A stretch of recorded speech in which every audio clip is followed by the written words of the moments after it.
wearing a skirt and I'm sitting a certain way and need to make sure I was covered. Anyways, hi everyone. Happy, what is this, Friday? I think tomorrow's Saturday, right? Happy Friday from Hawaii. It is very, very windy today, like really windy. I was gonna sit actually a little bit outside, but right now I have like, I didn't have any service at all up here in the apartment that I stay, the attached apartment to this home that I'm staying in. And so I didn't have anything. And then as of like 2 days ago, Lisa, the woman that has this place, her husband is a tech like wizard, and he came and helped me get a little bit more service here. So I'm able to do this live if I keep the phone right where it's at. I just ordered another Wi-Fi extender though, so that's gonna be put in on the 30th, and then I'll have service like literally in this whole area. I'm so excited. So anyway, I couldn't really get outside and do what I wanted to do because I don't have service out there yet, but I will. So anyway, I wanted to kind of talk to you guys, wait till the trade winds come. Yeah, I know. I'm thinking about how I'm like moving to Maui in June, and I'm like, how about not an airplane when that's happening, because it's gonna scare the crap out of me. But anyways, trying to think about that stuff. I will deal with things as they come up. So I wanted to just kind of tell you guys a little bit yesterday. My hair is like super frizzy, crazy, weird. So I'm kind of obsessed with it. Hi, Gemma. So anyways, I had a really challenging day. In fact, I would go as far as to say that it's probably the most challenging anxiety-wise that I may have ever had in my entire life.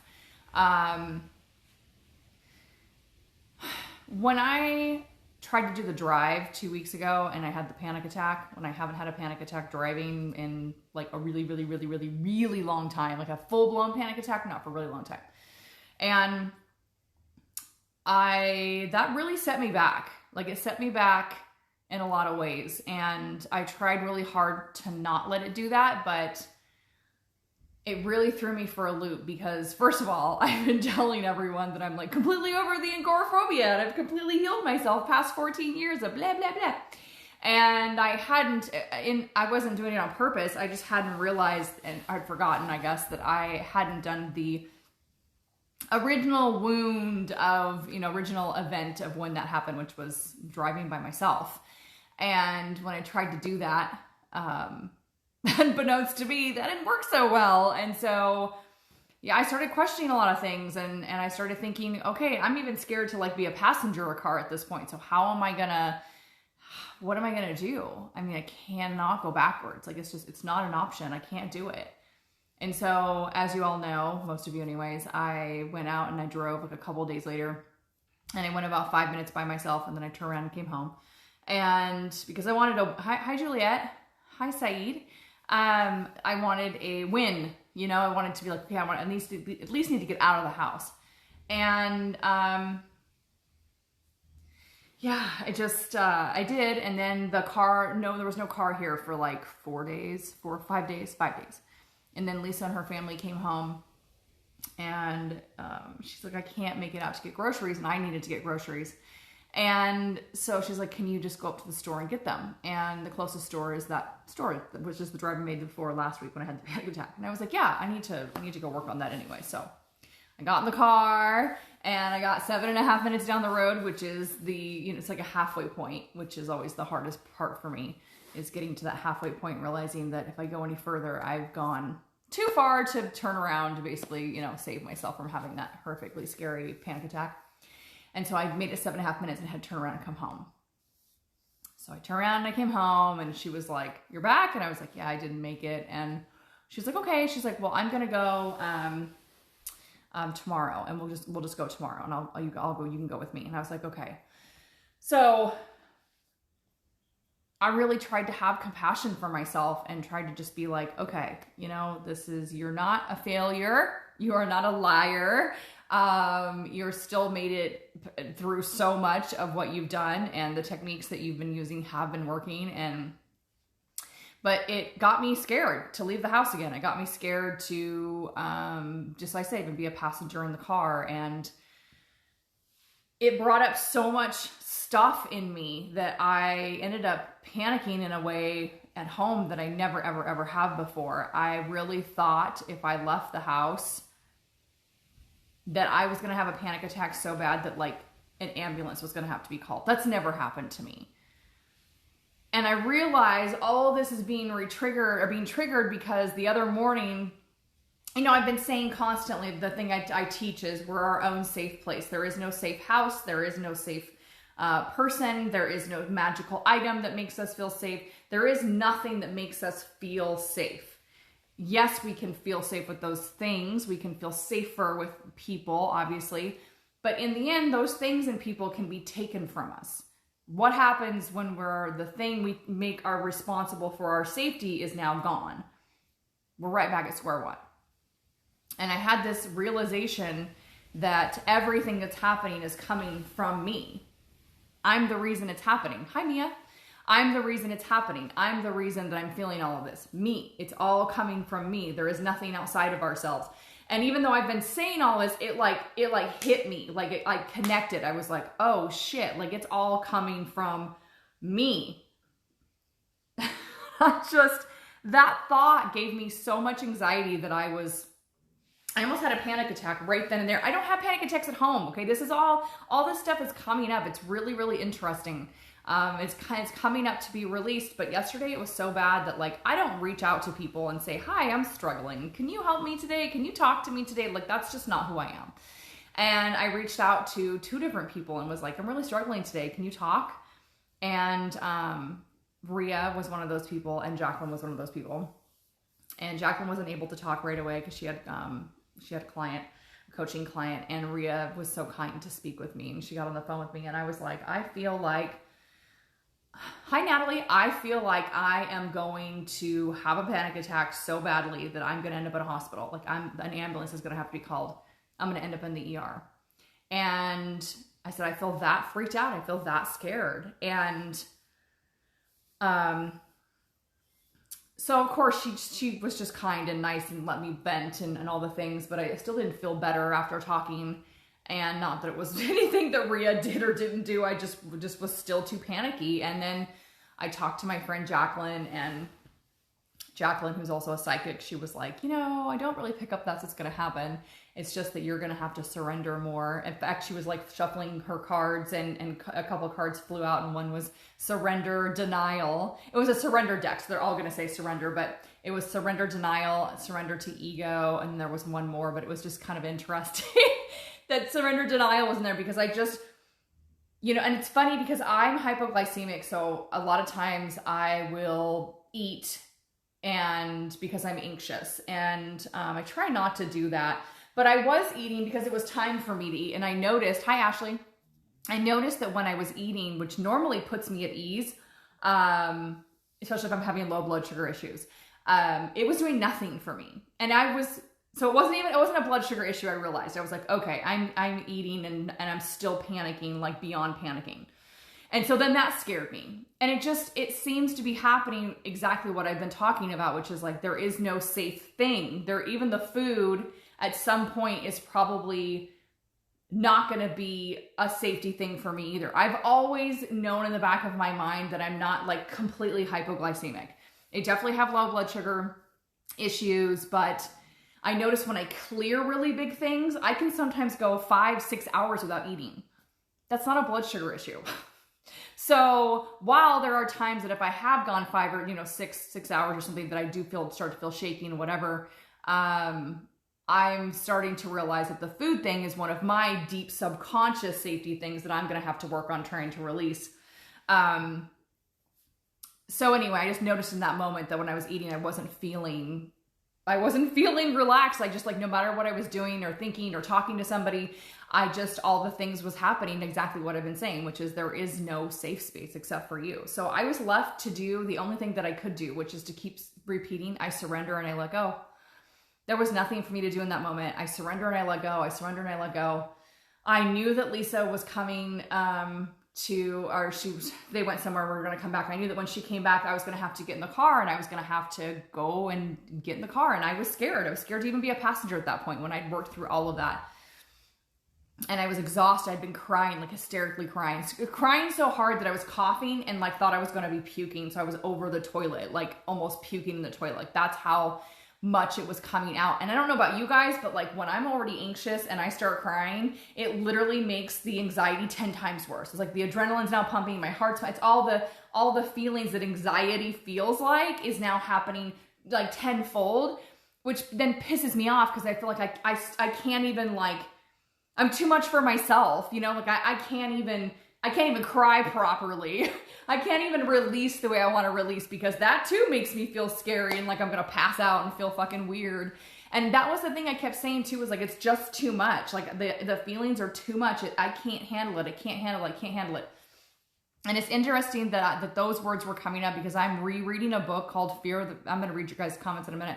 I'm rereading this book called Feel the Fear and Do It Anyways. I don't know if you guys have heard of this book. Susan Jeffers, I think, is the one that wrote it. And I'm also reading another one called Embracing Uncertainty. And she's also the writer of that one too. And it talks about that. She says the ultimate thing is when you can look at any situation and say, no matter what comes up, I can handle it, and you're done. There's nothing that you can't handle, right? Because that's it. You're done. There's no emotion, no intensity, no, fear that comes up that you won't be able to handle. Hey, Pam.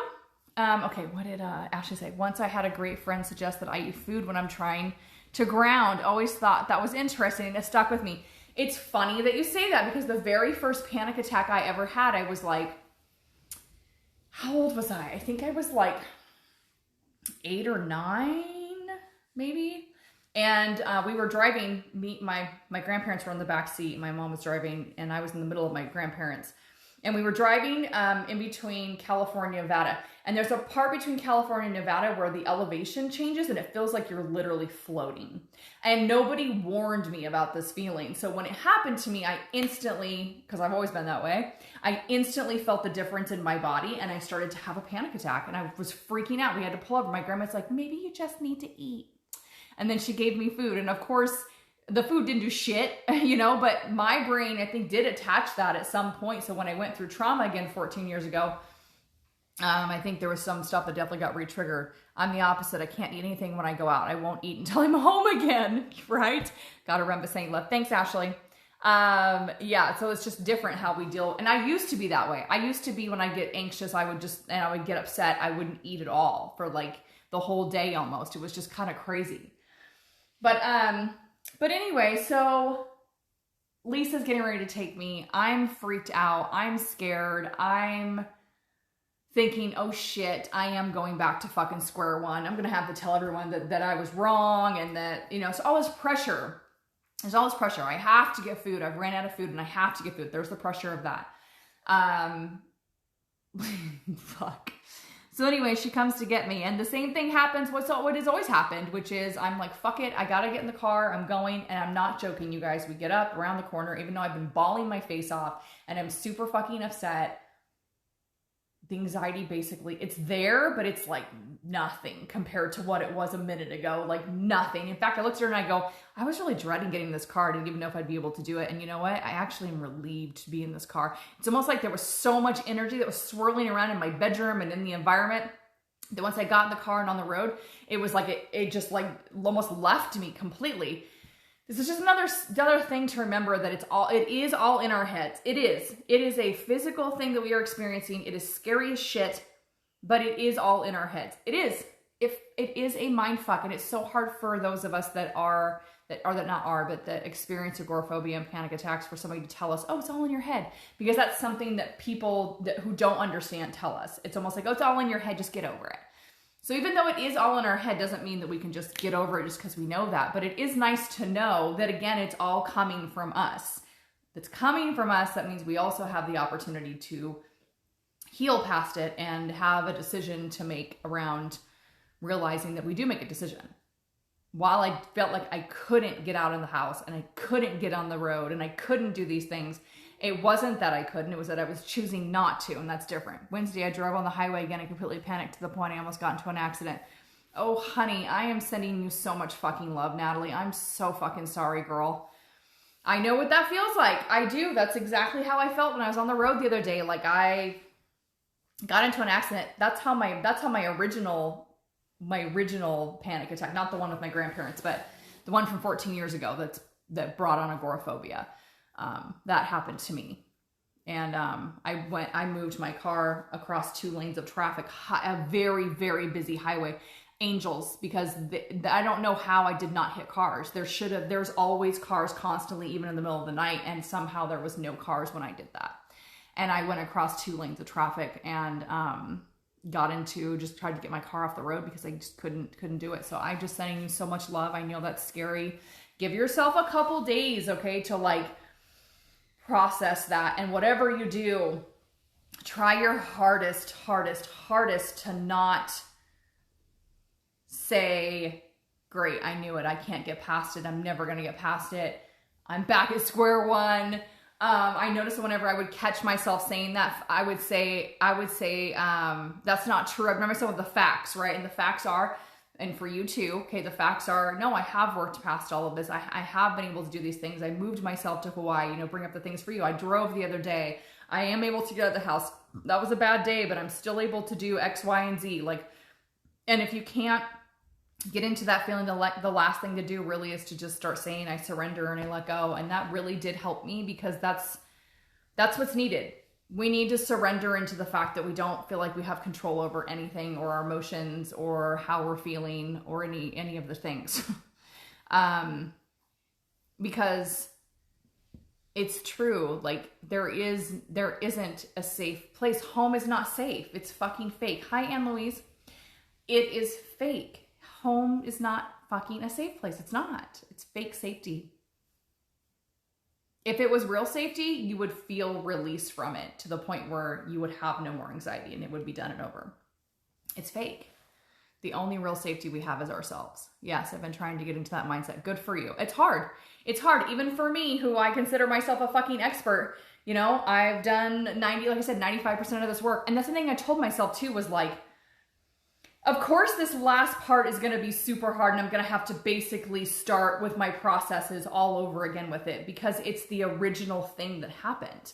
Once this is done, I have moved past it. There's nothing else to conquer. Once I'm able to drive by myself so for me, I'm trying to do it in spurts. Like tomorrow, I'm really tired from yesterday still. In fact, I fell asleep at like 8:30 last night. It was crazy, but I'm going to get out on the road tomorrow, and I'm going to make that drive. It's 11:11 here, by the way. I'm going to drive, and I'm going to drive as far as I can, and then I'm going to keep doing that every fucking day until I make that fucking drive. And I'm able to do it. And I'm going to push myself a little farther every single time, and I'm going to fucking do it, because I cannot go backwards. I just can't. And this is, like I said, this of course is the hard part, because once I'm able to do that, then I'm going to try a half-hour drive by myself. Once I can do a half hour, I'm going to do, half hour would probably be an hour. Actually, I'd probably drive an hour there and an hour back. I'd probably try to drive.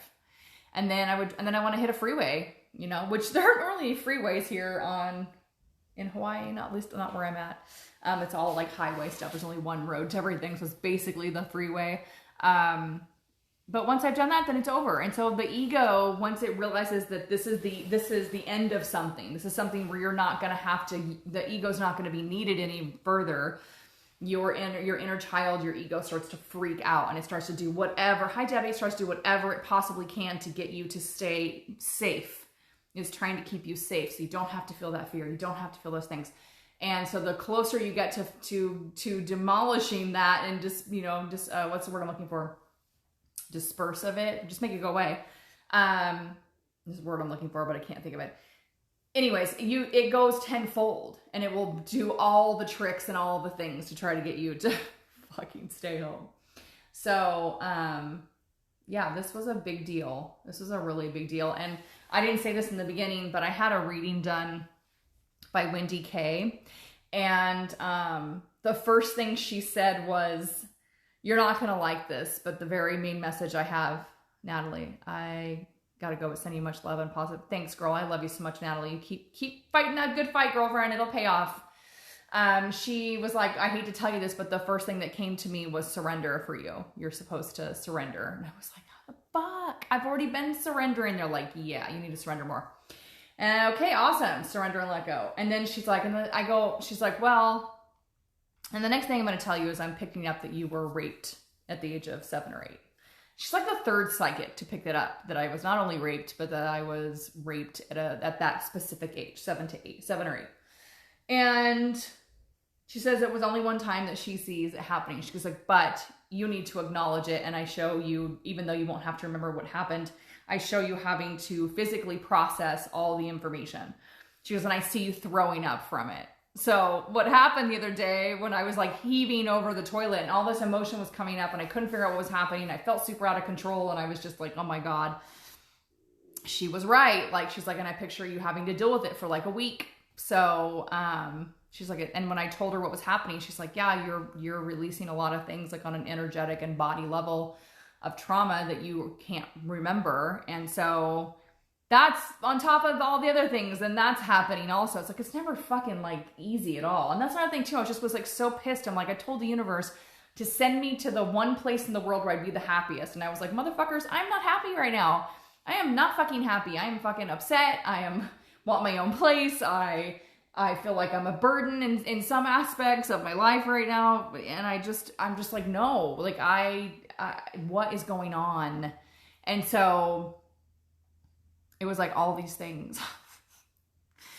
Oh, so much. So much. But I definitely feel a little better today. And I've just never felt that out of my body before. That was scary. I really, really thought that I was going to have to end up in a hospital. And the thing is, my friend Jacqueline was like, well, what's that really going to do? She goes, it sounds like you're trying to find another safe place. And I'm like, yeah, I am. I guess that's the ultimate safe place, I guess, is the hospital. And I had to put it one step further. And I was like, I'm searching for another like aspect of where I can be safe. And it's like, the hospitals won't do shit for you. They'll give you some Valium and maybe or something to make you relax, and then they'll send you home. And now you've been re-traumatized, so now that you're even more scared of the doctor, or like you're even more scared. And it's like there isn't a safe place except for you. And I kept in my mind, I kept reaching for something, a scenario, food, something that in the past has made me feel safe, and there was nothing. And the only thing that was left to do was literally to go, okay, I surrender. I was saying those words constantly. I surrender, I let go. I surrender, I let go. I surrender, let go. I just surrender, I let go. I surrender, let go. And that was all I could do. I mean, it did work. That did at some point, like, make a connection that like, and I think it's making a further connection because it's all mindset. It's all mind fuck. And so that's what's happening right now, is saying I surrender and I let go in those moments is retraining my brain to make it realize that I am my own safety. Like, that's the whole point of it, is there is nothing. I don't have anything to grab onto. It's all coming from me. It's all coming from me. There is nobody that's going to save me. There is no, and that's a really like, that's a sad thing to like realize too, is like, there is nobody that's going to make you feel those things that you were supposed to feel as a child, that you're still wanting. You're still wanting to have those moments of like being made to feel safe. And again, while we definitely should have people in our lives who make us feel safe when we're with them, they shouldn't be responsible for our soul's safety. Like, if that person's not around, then I'm not safe. I'm only safe when that person's around. I'm only safe when that person's in a car with me, that type of thing, right? So, and I did notice too, I was like, I feel like I need to be physically held, like by a man. Like, I haven't been physically held. I haven't held hands, kissed, nothing sexual, nothing with a man since in this coming May, it's going to be 3 years. And so I just felt in that moment, I was like, I feel like I need to be physically held while I'm trying to process all of this. And the universe is just like, not yet. You really but the whole point of this is to really, really, really just get into your own safety. And once that finally connects and clicks, then you put out that and it comes back in a way that's healthy. I'm now going to attract a mate and a partner and people, but a mate and a partner that's going to reflect the safety I already feel in myself.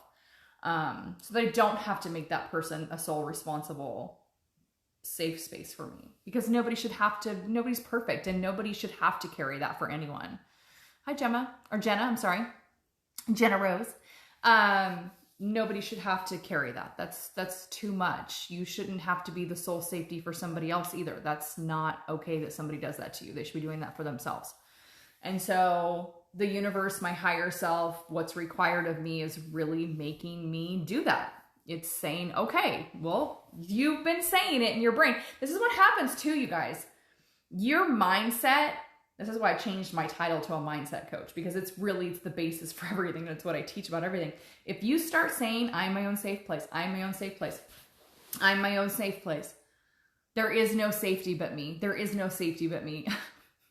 If you start saying that, there's a momentum factor, so it takes a little while to start happening, but things in you start rising to make that truth. The universe starts making that truth for you. It's it's manifesting 101.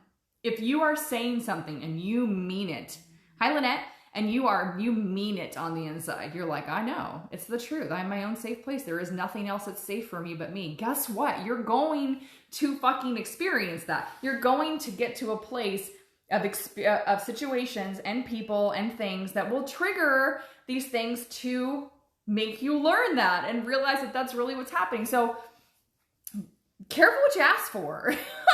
Because if you're saying, I want to clear my money blocks, I want to clear my love blocks, I want to be successful, I want to be my own safe space, the universe is going to go, okay, well, in order to have those things, we don't just get given those things, okay? We don't just get given that as a gift that says like a wand, a magic wand that comes out of the sky and says, chink, there you go, now you're successful. Hi, John. The only reason it happens is because you go through shit to fucking make it happen. Your heart cracks open first, then the light comes in.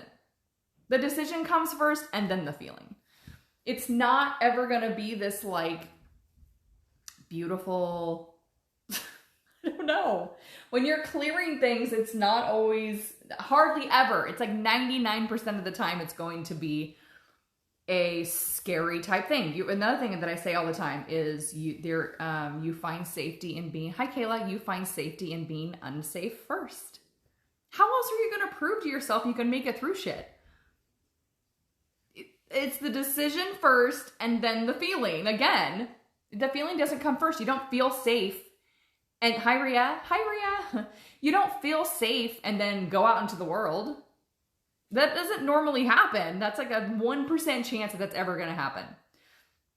And not only that, but because we are, especially anxious-brained people, trauma-brained, hi David, trauma-brained people, even if you did, you would second guess it. Like, why did that happen? Why did that happen that time? Well, that's weird.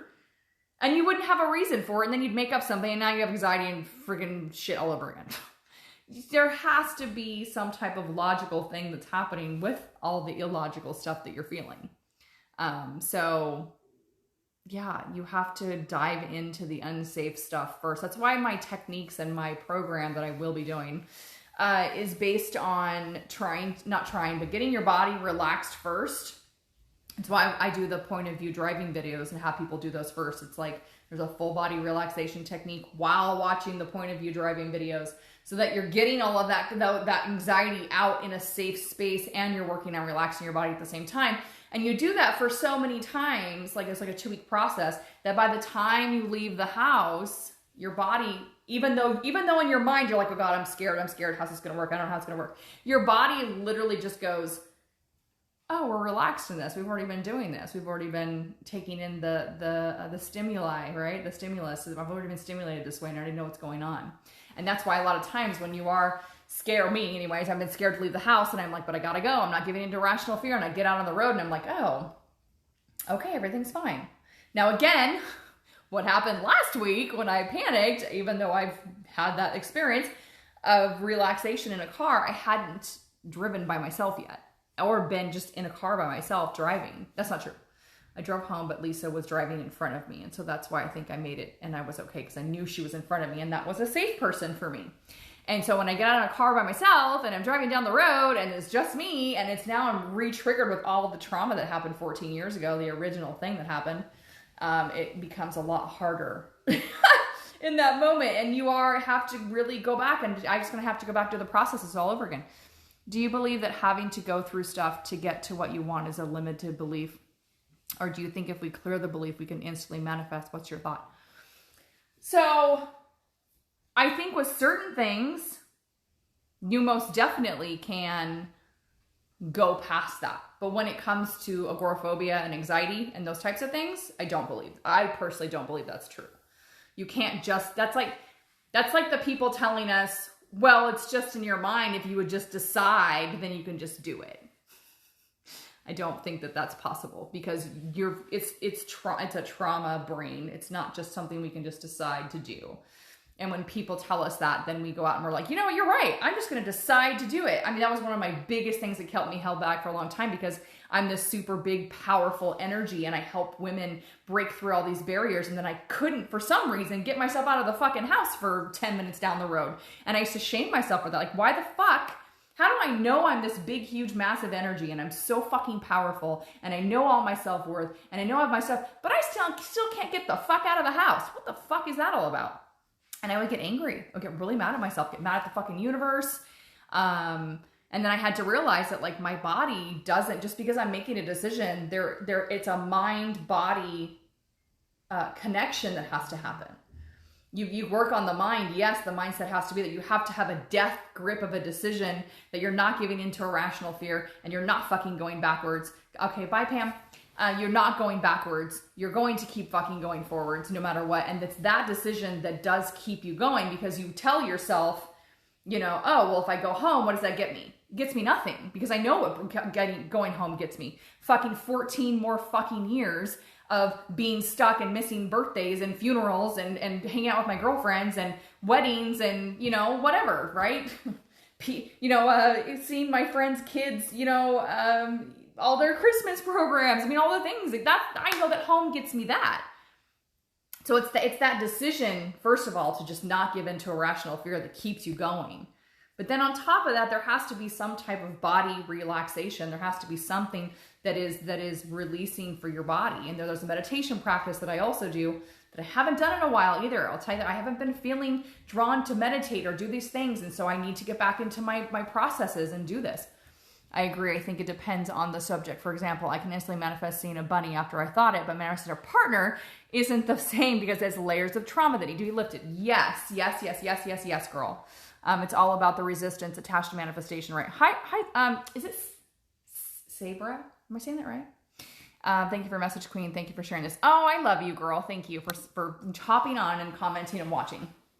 So yes. So you totally get what I'm saying, Jenna. I mean, I have a mentor. I talk about her all the time, Shamina Taylor, and she went from making $126,000 last month with coaching around money. She's a money coach. And she talks about it. She's like, you can't, there's layers of stuff that has to be dealt with in order for your subconscious beliefs to fucking release. Because a lot of it, we are running on these subconscious old bullshit tapes that are happening. That's why in the meditation process, there is 6 steps for 6 minutes each, 6 days a week. Hi, Patty. It's all about the resistance attached to manifestation. Yeah. And believing too, there's a belief system that do you believe you can have those things? Do you really believe you can just manifest whatever you want? Do you really believe you can quantum jump into past all the fucking bullshit to get to the life that you want? Do you believe that? Because a lot of people will say it and they don't actually believe it. You don't believe it, the universe is just going to pick up on that, right? I would love your coach's info. She's accepting students. I need a mentor. Oh, she's $5,000 a month and she requires 6 months. I think she's doing $2,000 a month with a 6-month commitment now. That's possibly what she moved it to, but just warning you, she's worth it. Hi, Ezekiel. She's very much worth it. I don't think she's taking on new clients right now, but Shamina Taylor is her name. You can look her up. She has free programs that have shifted the shit out of me. I've taken one of her paid programs that shifted me money-wise, and she's always doing those types of things. I do believe that that one's closed, actually. It was like the one she just announced that she's got it closed, though, already. But anyways, I would just add her as a friend or message her and just say, Tasha sent me. And she knows me quite well. I've been in so much of her stuff. So yeah, I just think that we all have subconscious beliefs and tapes that are running. And that's, again, one of the reasons why the meditation practice I was just going to say is specific to agoraphobia and panic attacks. And of course I can tailor it to really anything, but you're journaling, you're reading something that's specific to clearing fear, you're doing affirmations in your own voice. Hi, Ria. Yes, her work is life-changing, Shamina's. You're doing some type of affirmations that you're saying out loud that are specific to what you're clearing. You are meditating. You are doing some sort of exercise, and you are also, what's the last one? Visualization. So you're doing all these things to rewire your brain and make new pathways and do all these things. You're doing a full body relaxation. You're watching some sort of stimuli that's the thing that triggers you so that you can get used to that while you're doing the relaxation. In the moment, there's also some relaxation techniques that I've done. So there's just a lot of stuff that you need to do. You don't have to do it forever, but you do have to retrain your brain, and you have to make these new pathways, and you have to be doing something to implement all of the things, or it's not going to do anything. You can't just be doing it and not actually go and try to, yes, face our fears, I guess. I just hate that phrase because it just seems ridiculous, but you do have to go work through it. The only way, out is through. You really do have to go through it. But I don't believe that you have to be re-traumatized and re-triggered. And that's why, I teach the things that I teach. So anyways, I just wanted to come on here and tell you guys kind of what was going on, because yesterday I was putting up some posts where I was like, I surrender, I let go, fuck. And I was like, today's hard. And I was just like I always want to be myself and just be unapologetic. But anyways, and I also have the AC off in here, and I'm in Hawaii, and it's really, really, really freaking hot. It's getting hotter. So, because it's loud. So I'm going to go, because look at my cheeks. I'm already hands are all swollen. Oh my God, I'm so heat intolerant living in Hawaii. Thanks, universe. No, but really, thank you, universe.